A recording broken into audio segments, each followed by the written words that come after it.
Super star Rajini sir, உலகநாயகன் Kamal sir, எனது அன்பு வணக்கம் சார். நான் ஒரு சினிமா, கதை, கவிதை, கற்பனை, கட்டுரை, பாடல் எழுத்தாளர், ஆசிரியர், ரைட்டர், சமூக ஆர்வலர், அரசியல் விமர்சகர், அனைத்தும் நானே சார். என்னுடைய பெயர் பி. வீரபத்திரன் ஆசாரி, விஸ்வகர்மா சமூகம், வயது 57.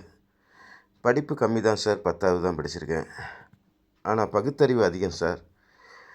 ரஜினி சார், கமல் சார்னு நினச்சி கிட்டத்தட்ட ஒரு 20 வருஷம் ஆச்சுங்க சார் இந்த சினிமா கதை எழுதி. இப்போ தான் அதுக்கு டைம் வந்திருக்கு, இப்போ தான் ஒரு நேர காலம் வந்திருக்கு, இப்போ தான் எல்லாமே அமைஞ்சிருக்கு, ஒரு அதிர்ஷ்டம் வந்திருக்கு. இப்போ 2 பேரும் இணைஞ்சி நடிக்கிறேன்னு சொல்லி டைரக்டர் கூட மூவ் பண்ணிங்க. சுந்தர் சி சார் விலகிட்டார். எனக்கு டைரெக்ஷன்லாம் தெரியாது சார், உண்மையை தான் சொல்லுவேன், பொய் சொல்ல மாட்டேன். ஏன்னா நான் பிறந்தது துலாம் ராசி, சுவாதி நட்சத்திரம். 9/11/1969 பிறந்தேன். நானும் ஆசாரியார், விஸ்வகர்மா சமூகம். நீங்களும் தச்சு வேலை செஞ்சுருக்கீங்க, நானும் தச்சு வேலை செஞ்சு தான் பொழப்பு நடத்தியிருக்கேன். ஒரு ஏழ்மை, கூலி, வறுமை, பசி, பட்டினி. எனக்கு எப்படி இந்த கதை, வசனம், பாட்டெல்லாம் என்னுடைய மண்டை அறிவுக்குள்ளே வந்ததுன்னா, பயங்கரமாக மூளை வேலை செய்யும் சார். சுத்தாத நாடு இல்லை, போகாத ஊர் இல்லை. 1,00,000 ரூபாய்க்கு மேலே செலவு பண்ணிட்டேன். கிட்டத்தட்ட 20-25 வருஷமாக இந்த சினிமா கதையை தூக்கிட்டு அலைஞ்சேன். பெரிய பெரிய நடிகரை பார்க்கலாம், பெரிய பெரிய டைரக்டரை பார்க்கலாம், பெரிய பெரிய தயாரிப்பாளர் பார்க்கலான்ட்டு எங்கேயுமே சான்ஸ் கிடைக்கல சார். எல்லாம் கதவை இழுத்து சாத்திட்டு ஷூட்டிங் போயிட்டாங்க, வெளியே போயிட்டாங்க, வெளிநாடு போயிட்டாங்க, அமெரிக்கா போயிட்டாங்க, லண்டன் போயிட்டாங்க அப்படின்னு சொல்லி போய் தான் சொல்கிறாங்க.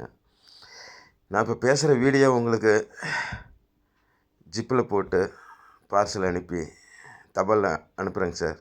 எனது வீடியோ கதை சுருக்கத்தை கேட்டுட்டு நீங்கள் எனக்கு ஃபோன் பண்ணுங்கள் சார். நேரில் வந்து முழு கதையும் சொல்கிறேன். இப்போதைக்கு கதை சொல்லணும்னா 2.5 மணி நேரம் 3 மணி நேரம் ஆகும். இந்த செல்லில் ஸ்டோரேஜ் கம்மியாக இருக்குது. ஒரு 3/4 மணி நேரம் பேசலான்னு நினைக்கிறேன். எந்த அளவுக்கு ஓடுதோ அந்த அளவுக்கு ஃபுல் பண்ணி உங்கள்கிட்ட பேசி இந்த வீடியோவை அனுப்பிடுறேன். கதை சுருக்கத்தை கொஞ்சம் கவனமாக கேளுங்க சார். எதுவும் கட் பண்ணிடாதீங்க. வேறு வேலை இருந்தாலும் செல்ஃபோன் அடித்தாலும் கொஞ்சம் ஆஃப் பண்ணி வச்சுட்டு பொறுமையாக அந்த கதை சுருக்கத்தை கேளுங்க. உலகமே எதிர்பார்க்கக்கூடிய சினிமா. இந்த மாதிரி சினிமா, உலக சினிமா ஆரம்பித்த காலத்துலேருந்து இன்னைய வரைக்கும் எந்த ஒரு சினிமாலையும் வராத கதையாக தான் நான் தயார் பண்ணி வச்சுருக்கேன். ஒரு புதுமையாக இருக்கும், ஒரு புரட்சியாக இருக்கும், ஒரு தேசப்பற்று கதை, ஒரு சமூக அக்கறை கொண்ட கதை, பேன் இந்தியா கதையாக வரும். 2000 கோடி ரூபா லாபமே கிடைக்கிற கதை. 500-600 கோடி ரூபா முதல் போடணும். ஆனால் ட்ரிபிளர் கதை, புஷ்பா 2 கதை மாதிரி பின்னி பணம் நடக்கும். அதை விட 10 மடங்கு இந்த சினிமா தாண்டி பிரபலமாக ஓடிக்கிட்டே இருக்குது சார். ஆயிரக்கணக்கான நாட்கள் பறந்துக்கிட்டே இருக்குது இந்த படம். அப்படி ஒரு பிரபலமான படம். இந்த மாதிரி படம்லாம் யாரும் யோசனை பண்ணி எழுதியிருக்க மாட்டாங்க, கதையை தேர்ந்தெடுக்க மாட்டாங்க. நான் கதையாசிரியர் தான். கதை, வசனம், பாட்டு, நகைச்சுவை எல்லாம் செட்டப்பாக எழுதி கொடுத்துட்றேன். எங்கேயும் நீங்கள் அலைய வேண்டியதில்லை. உங்களுக்கு பிடிச்ச டைரக்டரை மூவ் பண்ணி இந்த கதையை அவர்கிட்ட சொல்லி விவாதம் பண்ணி ஏற்கனவே எழுதி வச்சுருக்கேன். 1-2 உங்களை மனசுக்கு பிடிச்ச மாதிரி ஆல்ட்ரேஷன் பண்ணி ஒரு புதுமையாக, புரட்சியாக, ஒரு தேசப்பற்று கதையாக, சமூக அக்கறை கொண்ட கதையாக, ஒரு பிரபலமாக, மக்களுக்கு பிடித்தமான கதையாக, நாடுனா இப்படி தான் வாழணும், ஊருன்னா இப்படி தான் இருக்கணும், உலகம்னா இப்படி தான் இருக்கணும், மக்கள்னால் இப்படி தான் வாழணும், குற்றங்களை எப்படி தடுக்கணும், குற்றத்துக்கு எப்படி தண்டனை கொடுக்கணும், எல்லாம் விலாவரியாக புட்டு அக்கு வேற ஆணி வேற, அரசியலும் கொஞ்சம் கலந்து வரும். அரசியல் கதை நீங்கள் ஒதுக்கிறாதீங்க. நீங்கள் அரசியலில் நடிக்க மாட்டீங்கன்னு தெரியும். ஆனால் அரசியல் வசனம் பேசியிருக்கீங்க 2 ஒரு சினிமாவில். இதில் ஒரு பாதி அரசியல் தான் வரும். ஆனால் இப்போ நடக்கிற அரசியலுக்கும் இதுக்கு முன்னாடி நடந்துக்கிட்டு இருக்க அரசியலுக்கும் சம்மந்தம் இல்லை. இது ஒரு புதுமையான அரசியல் கற்பனையான கதை. என்னுடைய கற்பனையான கதை ஒரு புதுமையாக இருக்கும். இந்த மாதிரி அரசியல் யாரும் நடத்திருக்க மாட்டாங்க. நேரில் கூட சென்சார் போர்ட்லேயும் கட் பண்ண முடியாது. இந்த கதை சுருக்கத்தை நான் சொல்கிறேன். நீங்கள் கேட்டிங்கன்னா ரொம்ப உங்களுக்கு பிடிக்கும். ஒரு பிரபலியமாக இருக்கும். என்னுடைய செல் நம்பர் குறிச்சிங்க, கடைசியில் நான் மறந்துடுவேன். 93 42 92 14 73 சார். 93 42 92 14 73 சார். சிந்தனை கவிஞன் வீரபத்திரன், வீரகனூர் போஸ்ட்டு, தலைவாசல் வட்டம், சேலம் மாவட்டம் சார். என்னுடைய வாழ்க்கை வரலாறுலாம் அப்புறம் சொல்கிறேன். ஏழ்மை, கூலி, வறுமை, பசி, பட்டினி. என் மகன் இறந்துட்டான், எங்கள் அப்பா இறந்துட்டார், எல்லாம் பசி பட்டினியில் தான் இருக்கிறேன். 30 லட்ச ரூபா சொத்து, வீடும் விற்றுட்டேன். அதில் 1 லட்ச ரூபா எடுத்துகிட்டு போய் ஊராக ஆந்திரா, கேரளா, கர்நாடகா, தமிழ்நாடு, பார்க்காத டைரக்டர் இல்லை, போகாத இடம் இல்லை, போகாத ஊர் இல்லை. உங்கள் வீட்டுக்கு வந்திருக்கேன், கமல் சார் வீட்டுக்கு வந்திருக்கேன், விஜய் சார் வீட்டுக்கு வந்திருக்கேன், அஜித் சார் வீட்டு, எல்லா வீட்டுக்கும் போயிருக்கேன், வந்திருக்கேன். எல்லாம் ஆதாரம் இருக்குது சார். நான் நேரில் உங்களை மீட் பண்ணும்போது அதை காமிக்கிறேன். இப்போதைக்கு கதை சுருக்கத்தை சொல்கிறேன், கொஞ்சம் கவனமாக கேளுங்க. செமையாக இருக்கும், சூப்பராக இருக்கும். உலக சினிமாவில் இப்படி ஒரு கதையை நான் கேள்விப்பட்டதில்லை, பார்த்ததில்ல, நடித்ததில்ல அப்படின்ட்டு ரொம்ப பிரமிப்பாக இருக்கும் உங்களுக்கு. பின்னி பெணல் எடுக்கு சார் கதையை. சரி, கதை சொல்கிறதுக்கு முன்னாடியே இப்படி பேசுகிறேன் அப்படின்னு நீங்கள் எதுவும் தப்பாக நினைக்காதீங்க. உங்களுக்கு சினிமாவில் தியேட்டரில் எழுத்திரியல் போடும்போதுலேருந்து எப்படி அந்த சீனு வருது, எப்படி அந்த படம் ஓடுது அப்படிங்கிற கதையை சுவாரஸ்யத்தை ஆரம்பத்துலேருந்தே சொல்கிறேன் சார். படம் எடுத்ததையும் 5 ரீல் 16 ரீல்னு போடுறாங்க. அப்போ அதுக்கப்புறம் எழுத்திரியல் ஓடிக்கிட்டே இருக்குது. அந்த எழுத்திரியல் ஓடிக்கிட்டே இருக்கும்போது ஒரு சின்ன குட்டி கிராமம், அந்த கிராமத்துக்கு ஒரு மினி பஸ் வருது. அந்த கிராமத்தில் 1000 குடும்பம் வசிக்கிறாங்க. கிட்டத்தட்ட பார்த்தா அதில் ஹீரோவும் வசிக்கிறாரு, ஹீரோயினியும் இருக்கிறாங்க, ஹீரோவோட குடும்பமும் இருக்குது. அந்த மினி பஸ்ஸில் தபால் மூட்டையை தூக்க முடியாமல் தூக்கி கொண்டு வர்றாரு. கிட்டத்தட்ட மீறி போனால் ஒரு 50 தபால் 100 தபால் தான் வரும் எப்போதும் ரெகுலராக. விடிஞ்சால் மக்கா நாள் வந்து சுதந்திர தினம். அதுக்கு நாள் இந்த தபால் வருது. சுதந்திர தினத்தன்னைக்கு லீவு. அந்த சுதந்திர தினம் ஒரு நாள் முன்னாடியே அந்த தபால் ஆஃபீஸுக்காரர் மூட்டையை தூக்க முடியாத தூக்கிட்டு போய் ஒரு 5000 தபால் கொண்டு வராரு அந்த கிராமத்துக்கு. எல்லாம் அங்கங்கே விடிய காலம் 6 7 மணிக்கு சீல் வச்சு வச்சு வச்சு வச்சு ஒவ்வொரு வீட்டுக்கா ஒரு வீட்டுக்கு 5 தபால் கொண்டு போய் கொடுக்குறாரு. அப்படியே லைனாக எல்லா வீட்டுக்கும் கொடுக்குறாங்க. விஜய் நம்ம சூப்பர் ஸ்டார் மூஞ்செல்லாம் காமிக்கிறதில்ல. அந்த மூஞ்சை எப்போ காமிக்கிறதுனா ஒவ்வொரு வீட்டுக்கும் அந்த தபால் போய் கொடுத்துட்டு உடனே அந்த பறக்கும் பஸ் இருக்குது. இது வந்து புதுமையான கண்டுபிடிப்பு. இதெல்லாம் நீங்கள் தான் கண்டுபிடிச்சிங்க. இருந்தாலும் வந்து எழுத்திரியில் ஒரு சஸ்பென்ஸாக கொண்டு போகிறோம். தபால்காரர் வர்றாரு, தபால் மூட்டையை அவுக்குறாரு, சீல் வைக்கிறாரு. அந்த கிராமத்தில் இருக்கிற 1000 குடும்பத்துக்கும் தபால் கொடுக்குறாரு. ஒவ்வொரு வீட்டுக்கும் 5 5 தபால் கொண்டு போய் கொடுக்குறாரு. நல்லா கவனமாக கேட்டுங்க. அந்த தபாலை பிரித்து பார்க்குறாங்க. சஸ்பென்ஸாக கொண்டு போய் நாட்டாமை வீட்டுக்கு போகிறாங்க. நாட்டாமை வீடு தான் நீங்கள் சூப்பர் ஸ்டார் ரஜினி சார் வீடு. 10 நாட்டாமை சினிமாவுக்கு கதை சமமாக இருக்குது. இந்த மாதிரி கதை, இந்த மாதிரி சுச்சுவேஷன்லாம் பார்த்துருக்க மாட்டீங்க. அப்போ அவர் மூஞ்சை காட்ட மாட்டாங்க, உருவத்தை காட்ட மாட்டாங்க. அவங்க வீட்லேயும் போய் தபால் கொடுக்குறாங்க. இவங்க எல்லாம் தபால் கொடுத்த வாட்டி பறக்கும் பஸ்ஸு, அதாவது கீழே தான் தரையில் தான், இப்போ தார் ரோட்டில் தான் பஸ்ஸு ஓடுறத பார்ப்பீங்க. அந்த பஸ்ஸு வந்து விமானம் மாதிரி பறக்கிற பஸ்ஸு. 50 பேர் 55 பேர் அந்த பஸ் அப்படியே மேலே தூக்கும், அப்படியே பறக்கும். ஒரு மணி நேரத்தில் டெல்லிக்கு போயிடலாம். ஏரோப்ளேன் ஸ்பீடே போகும். அந்த மாதிரி தயார் பண்ணி வச்சுருக்கீங்க. அது மாதிரி ஒரு 10 பஸ்ஸு வருது. அந்த 10 பஸ்ஸில் எல்லோரும் ஏறுறாங்க. ஹீரோவும் ஏறுறாரு, ஹீரோவோட குடும்பமும் ஏறுது. அப்படி ஏறி போகும்போது வில்லன் வந்து பயங்கரமான வில்லன், அரசியல்வாதி வில்லன். அவன் அரசியலுக்குள்ளே நுழையலான்னு நுழைஞ்சி தமிழ்நாடு முதலமைச்சர் ஆகணும், இந்திய பிரதமர் ஆகணும் அப்படின்னு ஒரு கனவு. அதெல்லாம் நீங்கள் தடுத்துக்கிட்டே வரீங்க. அதில் நான் அப்புறமா சொல்கிறேன். அந்த வில்லன் என்ன பண்ணுறான், அந்த கிராமத்தில் இருக்க 1000 குடும்பத்தையும் 1000 பேரும், ஹீரோவோட குடும்பம், ஹீரோவோட பொண்டாட்டி பிள்ளைங்க எல்லாத்தையும் கடத்திட்டு போய் சிறைப்பிடிச்சு வச்சிடுறான். சிறைப்பிடிச்சு ஒரு குடோனில் போய் அடைச்சி வச்சிட்றான். அந்த குடோனில் வந்து ஜெயில் கைதி மாதிரி கம்பி போட்டிருக்கு. ஒவ்வொரு ஆளுக்கும் ஒவ்வொரு ரவுடி போட்டு அடித்து உதச்சி துன்புறுத்திக்கிட்டே இருப்பான். அப்போ இது அப்படியே ஒரு ஃப்ளாஷ்பேக்கில் காட்டும் போது, அப்போ நீங்கள் சஸ்பென்ஸாக அந்த வில்லன் என்ன சொல்கிறான், நான் எப்போதுமே இதுக்கு முன்னாடியும் சரி இதுக்கு பின்னாடியும் சரி உங்கள் எல்லாம் ஒட்டுமொத்த உயிர் எடுக்கிறதும் உறுதி. அதனால் நீங்கள் என்ன பண்ணுறீங்க, உங்களுடைய கடைசி ஆசை என்னன்னு சொல்லுங்கள், அதை நிறைவேற்றிட்டு தான் நான் உயிரை எடுப்பேன் அப்படின்னு சொல்லி அவனுடைய தத்துவமே ஆரம்பத்துலேருந்து கடைசி வரைக்கும், படம் முடிகிற வரைக்கும் இது ஒரு ஃப்ளாஷ்பேக்கு வசனமாக வச்சுருக்கான் வில்லன். உன்னுடைய உயிர் ஒரு நிமிஷத்தில் போகுது, அதுக்கு முன்னாடி உன்னுடைய உயிரை தவிர உன்னுடைய ஆசை என்ன ஆசை அப்படின்னு சொல்லு, அதை நிறைவேற்றி வச்சுட்டு உன் உயிரை எடுத்துட்றேன், நீ எனக்கு துரோகம் பண்ணியிருக்க அப்படின்னு சொல்லி வில்லன் ஒரு பாயிண்டை வைப்பான். இது ஒரு புதுமையாக இருக்கும், புரட்சியாக இருக்கும். அப்படிங்கிற காலகட்டத்தில் அப்போ அந்த கிராம மக்கள்லாம் சேர்ந்து, எங்களுடைய கடைசி ஆசை நாளைக்கு சுதந்திர தினம், அதுக்கு விருது வாங்க வர சொல்லியிருக்காங்க. 5 பேர் கொண்ட குழு. அதாவது உலக நாடுகள் 192 நாடுகளும், உலக நாடுகள் 195 நாடுகளும் சேர்ந்து ஒன்றா சேர்ந்து இந்திய குடியரசுத் தலைவர் மாளிகையில் விழா நடத்துகிறாங்க.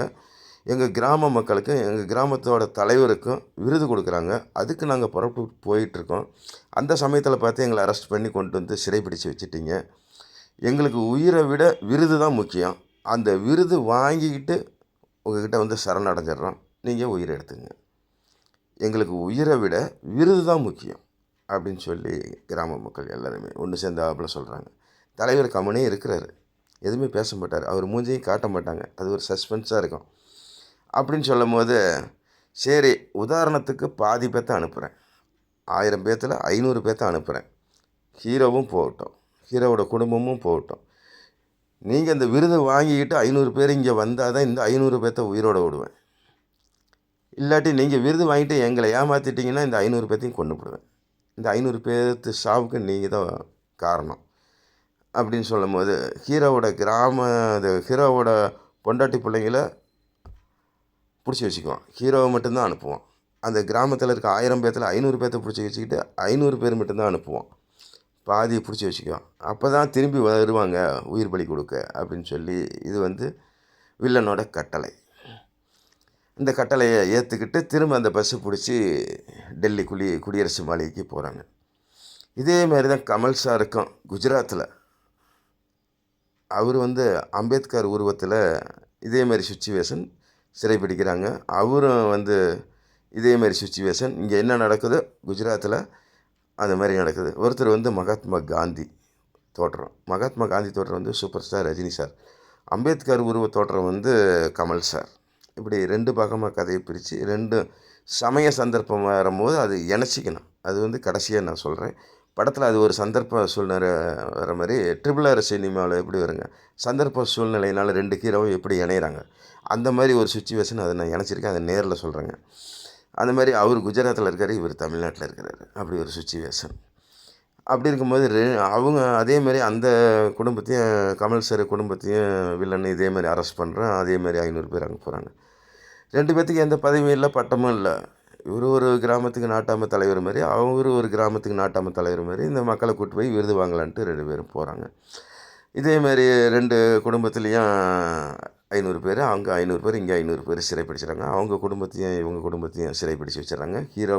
ஹீரோவோட சேர்ந்து இவங்க ஒரு 500 பேர், அந்த ஹீரோவோட சேர்ந்து 500 பேர் டெல்லி குடியரசு மாளிகைக்கு போய் விருது வாங்க போய் மேடையில் போய் நிற்கிறாங்க. மேடையில் போய் நின்னதையும் அந்த விருது கொடுக்கறதுக்கு முன்னாடி குடியரசுத் தலைவர் என்ன சொல்கிறாருன்னா, நான் குடியரசுத் தலைவராக இருந்து வகித்து வந்தது இன்னும் ஒரு 10 நாள் தான் டைம் இருக்குது. அதனால் என்னுடைய பதவியை ராஜினாமா பண்ணிவிட்டு இந்த குடியரசுத் தலைவர் பதவியை கமல் சாருக்கு கொடுக்குறேன் அப்படின்னு சொல்லி அவர் ரிசைன்மெண்ட்டை கையெழுத்து போட்டு குடியரசுத் தலைவர் பதவி கமல் சார் கொடுக்குறாரு. அதே மாதிரி இந்திய பிரதமர் எனது 543 MP MLA எல்லோரும் கையெழுத்து போட்டு ரெடியாக வச்சுருக்கிறோம். நீங்கள் தான் இனிமேல் பிரதமர், இந்த நாட்டை ஆளக்கூடிய தகுதியாக இருக்கக்கூடிய நபர். எனக்கு வயசாயிருச்சு, இன்னும் 1 வருஷ காலம்தான் இருக்குது. அந்த 1 வருஷ காலத்துக்கு உங்கள்கிட்ட பொறுப்பை ஒப்படைக்கிறேன். ஏன்னா அந்தளவுக்கு நீங்கள் நாட்டுக்கு நல்லது செஞ்சுருக்கீங்க. ஒரு முதன்மை மாநிலம், முன்னோடி மாநிலம், வல்லரசு தமிழ்நாடு, சரித்திர சுதந்திர இந்தியாவாக மாற்றி அமைச்சிருக்கீங்க. நீங்கள் 2 தனி நபரும் குடியரசுத் தலைவராக இருக்கிறதுக்கு கமல் சார் ஒரு பொருத்தமான நபர் அப்படின்னு சொல்லி அவருக்கு ஒரு விருது பட்டம் கொடுக்குறாங்க. இன்னையிலேருந்து நீங்கள் குடியரசுத் தலைவர் அப்படின்னு அந்த பட்டத்தையும் கொடுத்துட்றாங்க. அவர் அந்த செகண்ட்லேருந்து குடியரசுத் தலைவர், அதே மாதிரி இந்த செகண்ட்லேருந்து நீங்கள் இந்திய பிரதமர் அப்படின்னு சொல்லி 2 ஹீரோவுக்கும் பட்டத்தை கொடுக்குறாங்க. மாலை போடுறாங்க, மரியாதை பண்ணுறாங்க, துண்டு போடுறாங்க, கப்பு விருதும் கொடுக்குறாங்க. அந்த கிராம மக்களுக்கும் 500 பேர்த்துக்கும், அந்த ஆண்டு 500 பேர்த்துக்கும் பாதி பேர் வர முடியாத சூழ்நிலை அப்படின்னு சொல்லி அந்த 500 பேர்த்துக்கு ஆளுக்கு ஒவ்வொரு விருது கொடுக்குறாங்க. ஏன் இன்னும் மீதி பேர் வரல அப்படின்னு சொல்லி முன்னாள் பிரதமரும் முன்னாள் குடியரசுத் தலைவரும் கேள்வி கேட்குறாங்க. அப்போ தான் இவங்க 2 பேர்த்து மூஞ்சையும் காமிக்கிறோம். எழுத்திரியல் கடைசியாக முடிய போகுது டைமு. எழுத்திரியல் அதான் கதை, வசனம், பாடல், திரைக்கதை, டைரக்ஷன் அப்படின்ட்டு என் பேரை போட வேணாம் வீரபத்திரன்னு. நான் சினிமா கதை, வசனம், பாட்டெலாம் விலைக்கு விற்றுறேங்க சார். நீங்கள் டைரக்டர் பேரை போட்டுங்க, இல்லை சொந்தமாக ரஜினி சார், கமல் சார் நீங்கள் சொந்தமாக எழுதுன மாதிரி கதையை கூட உங்கள் பேரை கூட போட்டுங்க. எனக்கு பேர் புகழ் பட்டம்லாம் எதுவும் வேணாம் சார். அந்தளவுக்குலாம் ஆசை இல்லை. அந்தளவுக்கு சினிமாவிலும் தரவும் மாட்டாங்க, நம்ம கேட்டாலும் கிடைக்காது. ஏழ்மை, கூலி, வறுமை. அதனால் இன்றைக்கி எனக்கு வயசு 57 ஆச்சு. 60 வயசுலேயும் சாகலாம், 68 வயசுலேயும் சாகலாம், அட நாளைக்கே கூட யமன் கொண்டு போகலாம். நான் செத்து போயிட்டேன்னா இந்த மண்டையில் இருக்கிற அறிவும் செத்து போயிடும் சார். இதை உலக மக்களுக்கு சினிமாவாக எடுத்து நடித்து காட்டுங்க. உலகமே ஒரு பிரபலியமாக பேசும், ஒரு பிரம்மாண்டமாக இருக்கும்.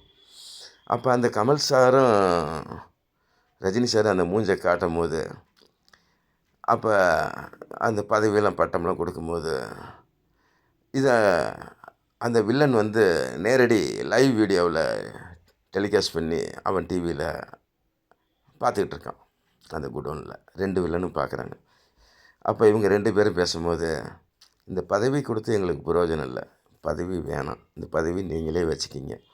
நாங்கள் இன்னும் 1 மணி நேரத்தில் சாக போகிறோம். ஒரு 500 பேர்த்த சிறைபிடிச்சு வச்சுருக்கான் வில்லன்.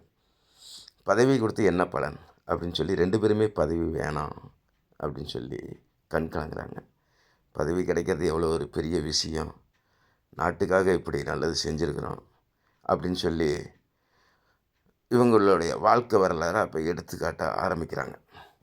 எப்படி பிறந்தாங்க, எப்படி வளர்ந்தாங்க, எப்படி ஆளானாங்க, எப்படி நாட்டு மக்களுக்கு நன்மை செஞ்சாங்க, எப்படி குற்றத்தை தடுத்தாங்க. அப்படிங்கும்போது இவங்களுடைய ஃப்ளாஷ்பேக் கதையை சொல்கிறாங்க. எங்களுடைய ஃப்ளாஷ்பேக் கதையை சொல்கிறோம், அந்த கதையை கேளுங்க அப்படின்னு சொல்லி 2 பேருமே கமல் சார், ரஜினி சார் அந்த மேடையில் மைக்கை பிடிச்சிக்கிட்டு, எங்களுக்கு பதவி வேணாம், பட்டம் வேணாம், இந்த விருதே போதும், நாங்கள் இன்னுமே உயிர் வாழ தகுதி இல்லாதவங்க, எங்களை நம்பி 500 பேர், அங்கே ஒரு 500 பேர், 1000 பேர் சிறைப்பிடிச்சு வச்சுருக்கான். நானும் எங்கள் குடும்பத்தாரே இங்கே இருக்கிறவங்க 500 பேரும் போனால் தான் அந்த உயிரை காப்பாற்ற முடியும். அதனால் நாங்கள் வாழ்ந்த வாழ்க்கையை சொல்கிறோம் எடுத்துக்காட்டா. இந்த மாதிரி வாழுங்க, இந்த மாதிரி கொலை பண்ணாதீங்க, நாட்டுக்கு துரோகம் பண்ணாதீங்க அப்படின்னு இந்த கதையெல்லாம் எடுத்து சுவாரஸ்யமாக சொல்லும்போது கடைசியில் வில்லனே திருந்திடுறோம். அப்போ இவங்க எடுத்துக்காட்டாக ஃபஸ்ட்லேருந்து என்ன சொல்கிறாங்கன்னா, நாங்கள் எப்படி பிறந்த வளர்ந்தோங்க தான் அன்னைக்கு வந்து சுதந்திர தினம். சுதந்திர தினத்தன்னைக்கு இடி, மின்னல், மழை, காற்று, புயல் வீசுது, சரியான மழை. அப்போ இதெல்லாம் அவங்க ஃப்ளாஷ்பேக் கதை சொல்லும்போது கிட்டத்தட்ட 1950 52வது வருஷம் இது வந்து ஃப்ளாஷ்பேக் கதை எடுக்கும்போது அப்படி இடி, மின்னல், மழை. அன்றைக்கி வந்து சுதந்திர தினம். சுதந்திர தினம் கொண்டாட முடியாத ஒரு சூழ்நிலை. அன்றைக்கி இந்தியாவுக்கும் பாகிஸ்தானுக்கு சரியான சண்டை. எங்கே பார்த்தாலும் ரயில் குண்டு வெடிப்பு, பஸ்ஸு குண்டு வெடிப்பு, மக்களை அடிக்கிறாங்க, உதைக்கிறாங்க, மக்களை கொல்றாங்க. இந்தியாவுக்கும் பாகிஸ்தானுக்கு சரியான சண்டை, போர் நடக்குது. இங்கேருந்து ராக்கெட்டு, அணுகுண்டு, விஞ்ஞான முறையில் கப்பல் வெடிகுண்டு, ஹெலிகாப்டருக்கு வெடிகுண்டு, ராக்கெட்டு, அணு ஆயுதம் அத்தனை இவங்களும் அனுப்புகிறாங்க, அவங்களும் அனுப்புகிறாங்க. இவங்க நாடு சம்பாரித்த சொத்துலாம் அழியுது, அவங்க நாடு சொத்து சம்பாரிச்சலாம் அழியுது. மாற்றி மாற்றி மாற்றி இதை குண்டு போட்டுக்கிட்டே இருக்கிறாங்க. இந்தியாவுக்கும் பாகிஸ்தானுக்கும் பெரிய சண்டை நடக்குது, பெரிய போர் நடக்குது. அப்போ மகாத்மா காந்தியும் நம்ம அம்பேத்கர் ஐயாவும் மேலோகத்தில் ஆத்மா ரெண்டும் மேலே வானத்துக்கிட்ட காட்டுறாங்க. 2 ஆத்மாவும் கண்ணு தண்ணி விட்டுக்கிட்டு பூத்துன்னு அழுதுகிட்டு இருக்காங்க.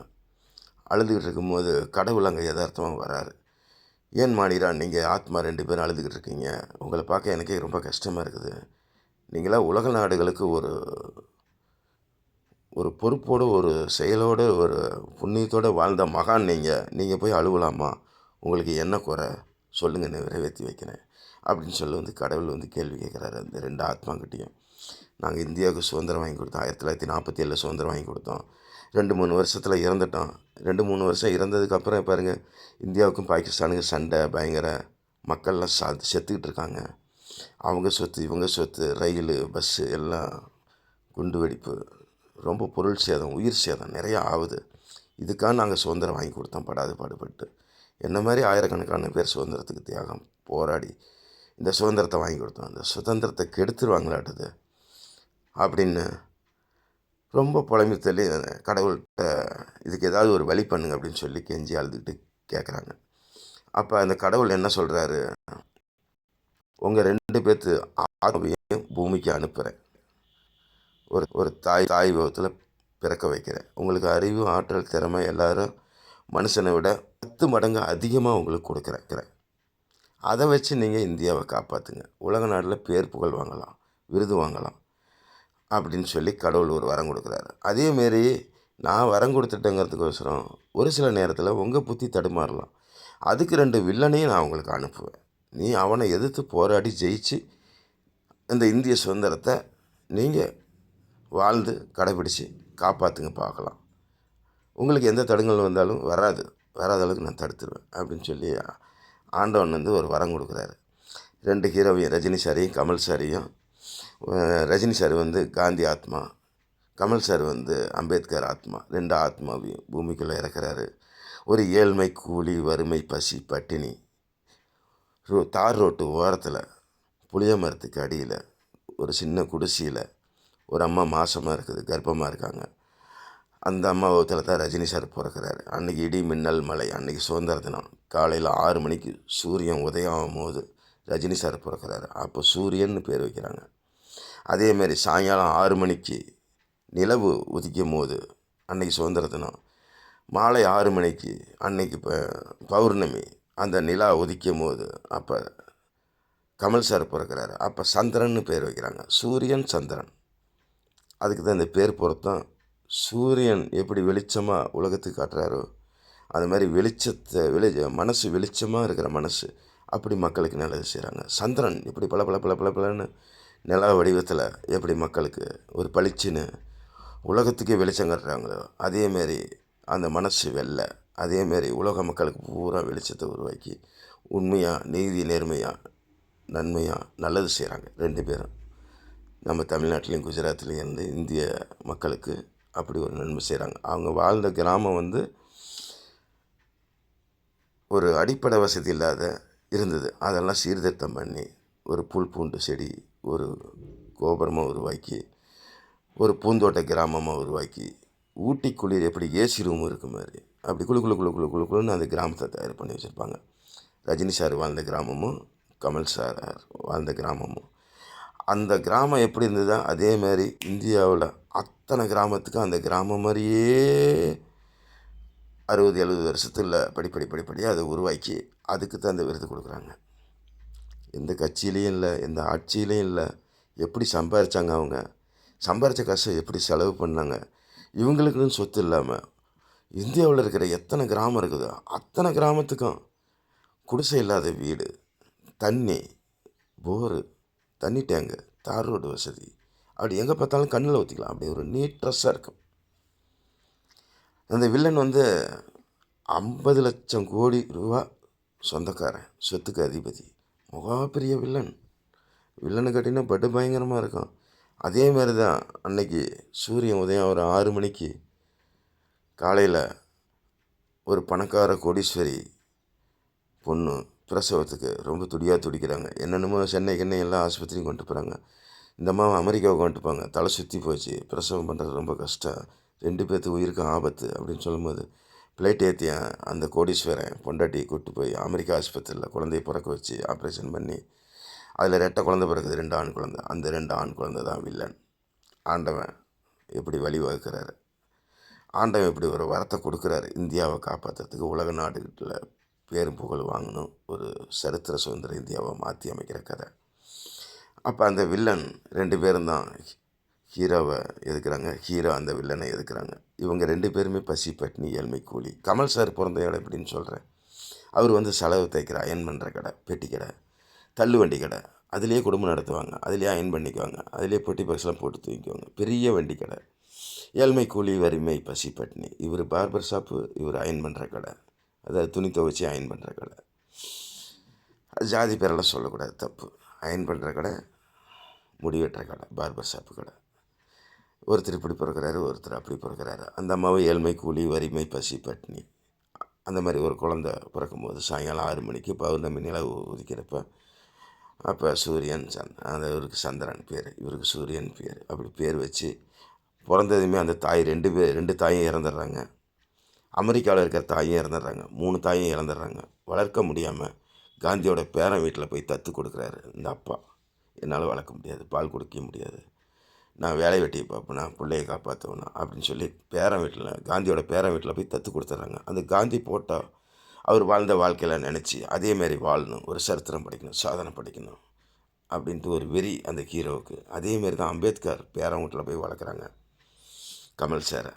அதேமாரி அம்பேத்கர் எப்படி சட்டமே அதை படித்து இந்தியாவுக்கே சட்ட புத்தகத்தை எழுதினார், அதேமாரி அவரை போலவே வாழணும் அப்படின்னு சொல்லி கமல் மனதுக்குள்ளே ஒரு ஆர்வமாக ஒரு தூண்டுதல் உருவாக்கி அவர் ஒரு நீதி நேர்மையாக வாழ்ந்து கடைசியாக படம் முடிகிறப்ப இந்திய குடியரசுத் தலைவர் கமல் சார், இந்திய பிரதமர் ரஜினி சார் அப்படி அந்த பதவியை விட்டு கொடுத்து அவங்களுக்கு பதவி கொடுக்குறாங்க. நாங்கள் உயிர் போகும்போது இந்த பதவி வேணான்னு சொல்லி வெறுக்கிறாங்க. அப்போ இந்த கதையெல்லாம் வந்து சுவாரஸ்யமாக வில்லம் கேட்டுக்கிட்டே இருக்கோம் லைவ் வீடியோ.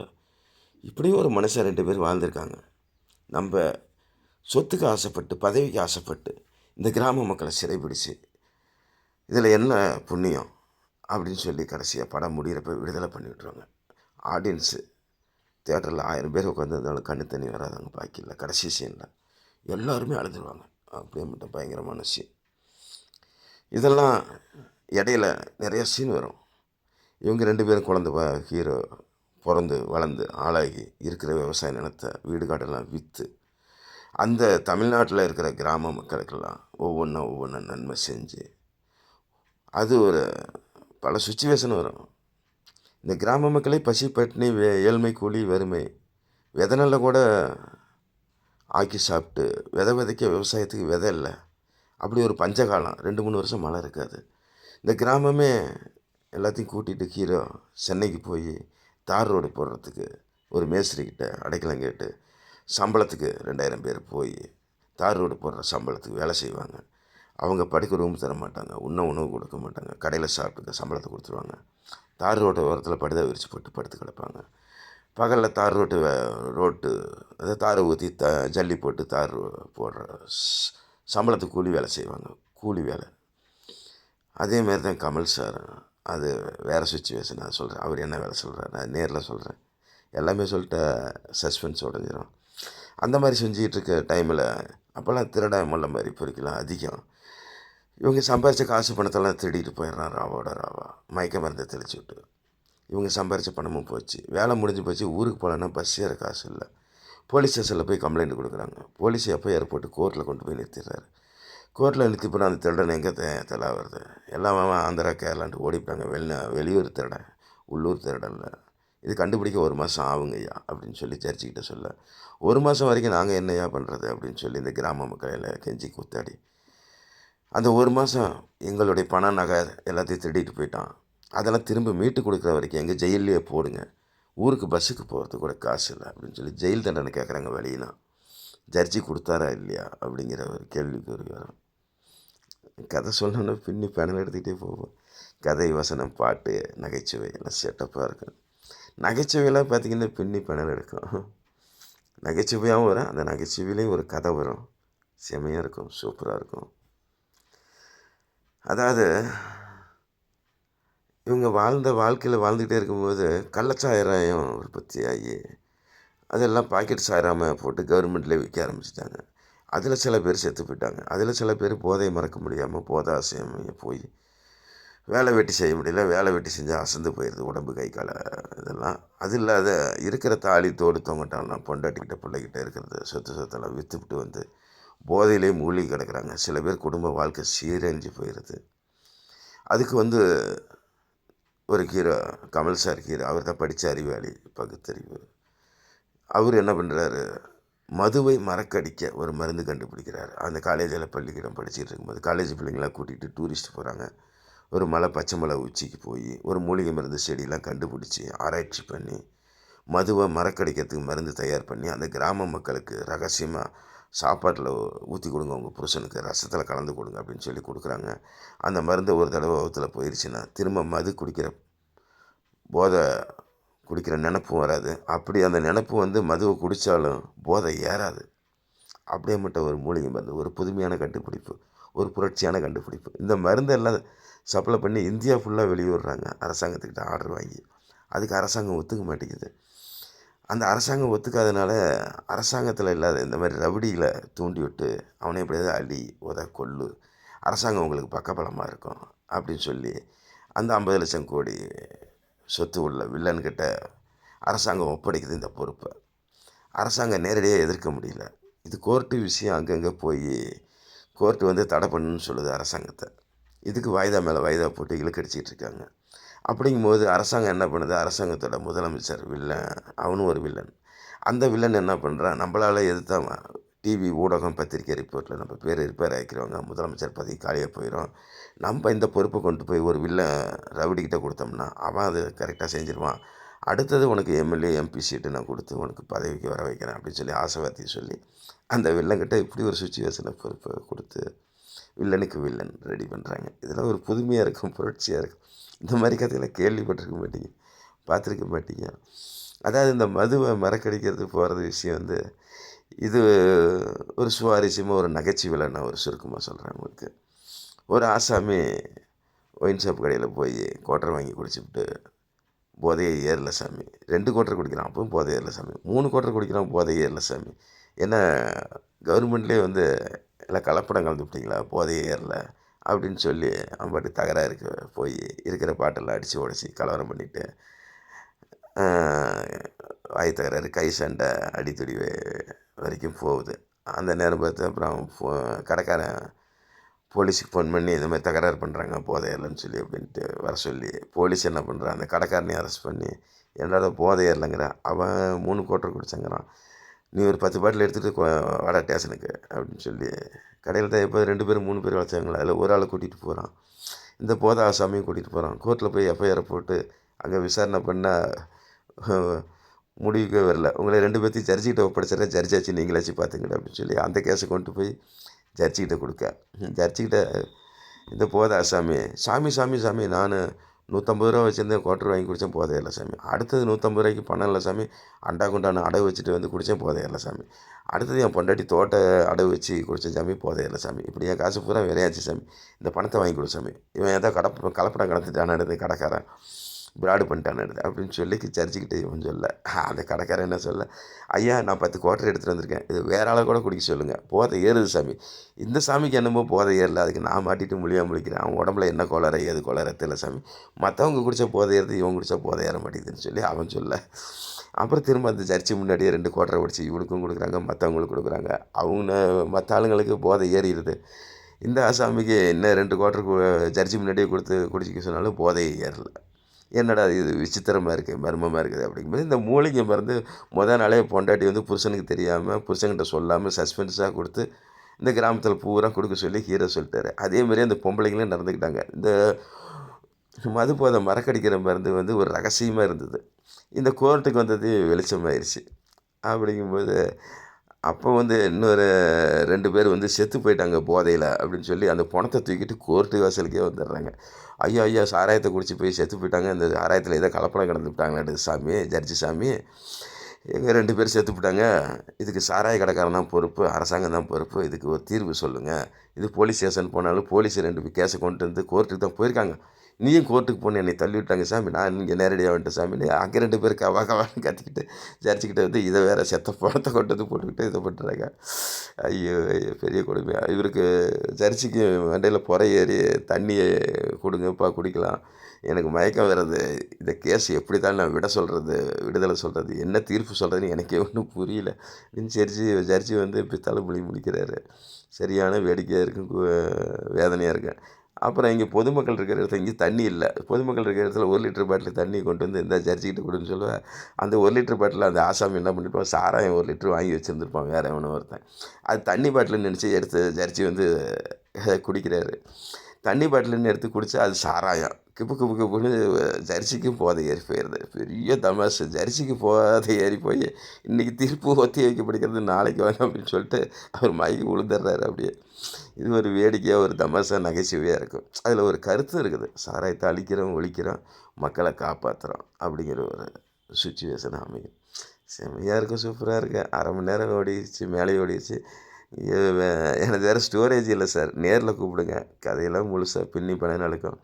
அப்புறம் இடைவேளைங்கும் போது பயங்கரமான தீர்ப்பு ஒன்று வரும் சுப்ரீம் கோர்ட்டில். அப்போ தான் விடுதலையா தண்டனையா, இடைவேளைங்கிறதுக்கு அர்த்தம் வந்து விடுதலையா தண்டனையா. அதாவது ஹீரோவை அரெஸ்ட் பண்ணி கோர்ட்டில் ஜெயில் தண்டனை அனுப்புறதுக்கு கையெழுத்து போடுறதுக்கு பேனா தயாராக இருக்குது. விடுதலைன்னு போடலாமா தண்டனைன்னு கையெழுத்து போடலாமா அப்படின்னு யோசிச்சுக்கிட்டு பேனாவை பேப்பர் மேலே வைக்கிறாரு. அப்போ அந்த நேரம் பார்த்து இடைவேளைன்னு போடுறோம். அப்போ கமல் சாரும் ரஜினி சாரும் சுப்ரீம் கோர்ட்டில் 2 கூண்டுலேயும் 2 பேர் நிற்கிறாங்க. விடுதலை பண்ணுவாரா ஜட்ஜி, அல்ல தண்டனை கொடுப்பாரா அப்படிங்கிற ஒரு எதிர்பார்ப்பு இருக்கும். அது என்ன குற்றம் செஞ்சாங்க, எதுக்காக குற்றம் செஞ்சாங்க, எதுக்கு இவங்களுக்கு தண்டனை கொடுக்குறாங்களா இல்லை விடுதலை கொடுக்குறாங்களா, சஸ்பென்ஸ் நேரில் சொல்கிறேன். அப்போ அந்த நேரம் பார்த்து இடைவேளைன்னு போடுவோம். அப்போ தேட்டரை கதிகலங்க. இடைவேளைன்னு போடுறதுக்கு பதில் விடுதலையா தண்டனையா. அப்போ இடைவேளை முடிஞ்சதையும் தண்டனைன்னு அறிவிச்சிருவார். தண்டனைன்னு அறிவிச்சா இவங்க எலெக்ஷனில் நிற்க முடியாது. எலெக்ஷனில் நிற்காமலே வேற ஆளை நிப்பாட்டி என்னென்ன விளையாட்டு விளையாடணுமோ, அந்த எதிரி எப்படி வீழ்த்தணுமோ பயங்கரமாக வீழ்த்துவாங்க. படம் அப்படி பின்னி நடக்கும். நேரில் சொல்கிறேங்க சார், ரொம்ப நேரம் ஆச்சு, ஸ்டோரேஜ் வேறு இல்லை, சாரி சார், மன்னிச்சிங்க சார். சிந்தனை கவிஞன் Salem Veerabathiran, Veeraganur post. Cell number குறிச்சிங்க சார், 93 42 92 14 73. புதிய புதிய சினிமா கதை வசனம் பாடல் எழுத என்னை அணுகலாம் சார்.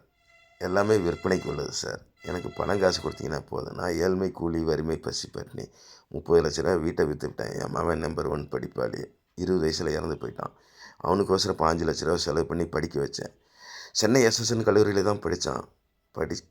படிப்பு 4வது வருஷம் முடிகிற நேரத்தில், வேலை கிடைக்கிற நேரத்தில் இறந்துட்டான். தூக்கு போட்டு இறந்துட்டான். இதை நண்பர் பிரச்சனை, கூட்டாளி பிரச்சனை. இன்றைக்கி கூட போய் கேளுங்க. சென்னை எஸ்எஸ்என் கல்லூரி சென்னையில் இருக்குது, காஞ்சிபுரம் மாவட்டம், காலவாக்கம். அங்கே தான் படித்தான். நான் அடிக்கடி போயிருக்கேன். செத்து போனமாக தான் தூக்கிட்டு வந்தோம். என் சொத்தும் போச்சு, என் புள்ள உயிரும் போச்சு, எங்கள் அப்பாவும் இறந்துட்டார். எல்லாமே இன்றைக்கி நடுத்தரவில் இருக்கேன். இனிமேல் என்னால் உழைக்கிறதுக்கு உடம்புல தெம்பில்லை. இப்போ சின்னதாக ஒரு பொட்டி கடை மாதிரி போட்டு லிங்கி, ஜட்டி, பனியன் இந்த மாதிரி துணி வியாபாரம் தான் பண்ணிகிட்ருக்கேன். இதை டெய்லி 500 1000க்கு விற்கிது. குடும்ப செலவுக்கு, சாப்பாடு செலவுக்கு, வாடகை செலவுக்கு இதுதான் ஓட்டிகிட்ருக்கேன். பெரிய மகன் ஒருத்தன் இருக்கான், மணப்புறம் பேங்கில் வேலையில் இருக்கான். மாதம் 5000 சம்பளம். அவன் ஒரு பிளாட் வாங்கி வச்சுருக்கான். அதை வீடு கட்டி அவனுக்கு கல்யாணம் பண்ணி கொடுக்கணும். வயசு 29 ஆகுது. வீடு கட்டுறதுக்கும் பணம் இல்லை, கல்யாணம் பண்ணுறதுக்கும் பணம் இல்லை. இந்த சினிமா கதை வசனம் ஏதாவது கொஞ்சம் ஒத்துழைச்சதுன்னா அவனுக்கு ஒரு கல்யாணத்தை பண்ணி வீட்டை வாங்கி கரையேற்றலான்ட்டு ஒரு நப்பாசியில் இந்த சினிமா கதை வசனம்லாம் பேசி உங்கள்கிட்ட போராடிட்டுருக்கேன். இந்த சினிமா கதை வசனம் பாட்டெல்லாம் எழுதி ஏற்கனவே அசிஸ்டன்ட் டைரக்டரெல்லாம் போயிருக்கேன். அனுமதி கிடைக்கல. என்ன மாதிரி கோடிக்கணக்கான பேர், லட்சக்கணக்கான பேர் சான்ஸ் இல்லாமல் சுற்றிட்டு இருக்காங்க. அவங்களுடைய பரிதாபம் பார்த்துட்டு நான் வந்துட்டேன் வெளியே. நம்மளோட பணக்காரன், கோடீஸ்வரன், பணம் இருக்கிறவங்க, சொத்து இருக்கிறவங்களாம் அசிஸ்டண்ட் டைரக்டர் அவனுன்ட்டு எவ்வளோ ஒரு வெறியில் சுற்றிட்டு இருக்கிறாங்க. நம்மக்கிட்ட எந்த ஒரு பணம் காசும் இல்லை. எங்கே போய் தங்குறது, யாரை போய் கேட்குறது, யாரும் அறிமுகம் இல்லாத இருக்கான். யாரும் அனுமதி கொடுக்க மாட்டேங்கிறாங்க. விரட்டி அடிக்கிறாங்க, கேவலமாக பேசுகிறாங்க, திட்டுறாங்க. நான் மனசில் பொறுத்துக்கிட்டு ஒதுங்கி ஓடியான்ட்டேன் சார். ஆனால் இந்த சினிமா கதை வசன பாட்டெல்லாம் எனக்கு எப்படி ஊறுச்சுன்னா, எங்கள் அப்பன் தாத்தன் பாட்டன் காலத்தில், முப்பாட்டன் காலத்துலலாம் நாங்கள் விஸ்வகர்மா ஆசாரி, சைவம், கறி சாப்பிட மாட்டோம். அப்படி ஒரு முன்னோர்கள், அதாவது இதெல்லாம் ஒரு உண்மையிலே நடந்த கதை. அந்த காலத்தில் விஸ்வகர்மா ஐந்தொழில் ஆசாரின்னா ரொம்ப பிரபலியம். இவங்க 5 பேர் பிறந்ததுக்கப்புறம் தான் மற்ற மக்கள் தொகையெல்லாம் பிறந்தாங்க. இந்த ஐந்தொழில் ஆசாரி, தச்சு வேலை, கொள்ளு வேலை, ஐம்பொன் வேலை, நகை ஆசாரி, யானை பண்ண தட்டுற ஆசாரி, இப்படி ஒரு 5 ஆசாரி இருக்காங்க. இந்த சட்டி பணம் செய்கிறாங்க எல்லாம். அப்படி ஒரு 5 ஆசாரி சேர்ந்தது தான் ஐந்தொழில் ஆசாரி. காமாட்சி அம்மன் தான் எங்களுக்கு அந்த ஐந்தொழில் ஆசாரிக்கு ஒரு முன்னுதாரணமாக காமாட்சி அம்மன் சாமி தான் கும்பிடுவோம். அப்படி விஸ்வகர்மா சமூகம், விஸ்வகர்மா ஆசாரின்னா ரொம்ப பிரபலியம். அவங்களாம் வாழ்ந்த வாழ்க்கை ஒரு சைவம், காந்தி மகான் மாதிரி வாழ்ந்தாங்க. ஒரு பொய் சொல்ல மாட்டாங்க, பித்தலாட்டம் பண்ண தெரியாது, நீதி நேர்மையாக இருந்தாங்க. கிராமத்துக்கு ஊருக்கு தேர் செய்வாங்க, சண்டைக்கட்டை போடுவாங்க, சாமி பக்தியாக இருந்தவங்க. அப்படி ஒரு நீதி நேர்மையாக வண்டி பற்ற வச்சு, கொள்ளு பற்ற வச்சு ஆசாரி வேலை, தச்சு வேலையும் கொள்ளு வேலையும் செஞ்சுட்டு இருக்க காலகட்டத்தில் எங்கள் தாத்தாலாம் ஜாதகம் பார்த்து ஜாதகம் சொல்லுவார். அவர் செத்து போகிறதுக்கு அவர் ஜாதகத்தையே சொல்லியிருக்கிறாரு. அந்த காலத்தில் தேர் இழுக்கும் போது, கிடா வெட்டும் போது அவன் உயிர் போயிடுண்டான்னு சொல்லியிருக்காரு. அதேமாதிரி எங்கள் தாத்தா செத்து போயிட்டார். அருணகிரி ஆசாரி, சேலம் மாவட்டம் செந்தாரப்பட்டி கிராமம், எங்கள் சொந்த ஊர் கிராமம். இப்போ மாமனார் ஊரில் வீரனூரில் கிராமத்தில் வசிக்கிறேன். என் சின்னம்மா இறந்து போனதுனால என் பொண்டாட்டி பைத்தியம் ஆகிட்டா. அவன் மனசு மாற்றத்துக்கோசரம் மாமனார் வீட்டில் குழந்தையெல்லாம் பார்த்துக்கோங்கன்னு சொல்லி இங்கே குடியிருந்து இங்கே ஒரு தொழிலை பண்ணி இங்கே வாழ்ந்துக்கிட்டு இருக்கேன். ஒரு 5-6 வருஷமாக. என் மாமா இருந்து 7 வருஷம் ஆச்சு. ஸ்டோரேஜ் அதிகமாக சார். அதேமாதிரி அவங்கெல்லாம் அந்த காலத்தில் மன்மதன் எரிஞ்ச கட்சி எரியாத கட்சின்னு, அவ்வளோ மழை வராது ஒவ்வொரு வருஷம், வருஷம் அப்படி இப்படின்ட்டு. அப்போ எரிஞ்ச கட்சி எரியாத கட்சின்னு மன்மதன் பாட்டு போடுவாங்க. இப்போ மன்மதன் பாட்டு, கதை வசனம், எங்கள் தாத்தன் பாட்டன் பாட்டி எல்லாம் மேலதாளம் அடிச்சுக்கிட்டு விடிய விடிய விடிய விடிய அந்த எரிஞ்ச கட்சி எரியாத கட்சின்னு மன்மதன் பாட்டு பாடுவாங்க. வசனம் பாட்டெல்லாம் அப்படி மேலதாளமாக, விருத்தம், வசனம். இப்போ வசனங்கிறான். அப்போ விருத்தம்னு சொல்லுவோம். விருத்தமும் வரும், பாட்டு வரும், நகைச்சுவையும் வரும், எல்லாம் கலந்து பேசுவாங்க. அவங்க ரத்தத்தில் பிறந்தது. அது அப்படியே என் மண்டையில் ஊறிச்சு, என் மனசில் ஊறிச்சு சார். இல்லைன்னா இந்த அறிவு, திறமை, சினிமா கதை வசன பாட்டெல்லாம் எழுதுறதுக்கு எல்லாத்துக்கும் தோணாது சார். அவங்கவுங்களுக்குன்னு ஆண்டவன் ஒரு அறிவை கொடுத்துருப்பான், ஒரு திறமையை கொடுத்துருப்பான், ஒரு புத்தியை கொடுத்துருப்பான், ஒரு கூர்மையை கொடுத்துருப்பான். ஒரு அதிர்ஷ்டத்தை மட்டும் எனக்கு கொடுக்கல சார். அந்த அதிர்ஷ்டத்தை நீங்கள் கொடுங்க sir. Super star Rajini sir. Rajini சாருக்கும் கமல் சாருக்கும் எனது அன்பு கலந்த வணக்கத்தை தெரிவித்துக் கொள்கிறேன். நன்றி, வணக்கம் சார். வாழ்க வளமுடன். எனக்கு ஃபோன் பண்ணுங்கள் சார். அடுத்த 8 மணி நேரத்தில் உங்கள் வீட்டில் வந்து நிற்பேன் கதை சொல்ல. ஜெய்ஹிந்த் இந்தியா. Thank you sir.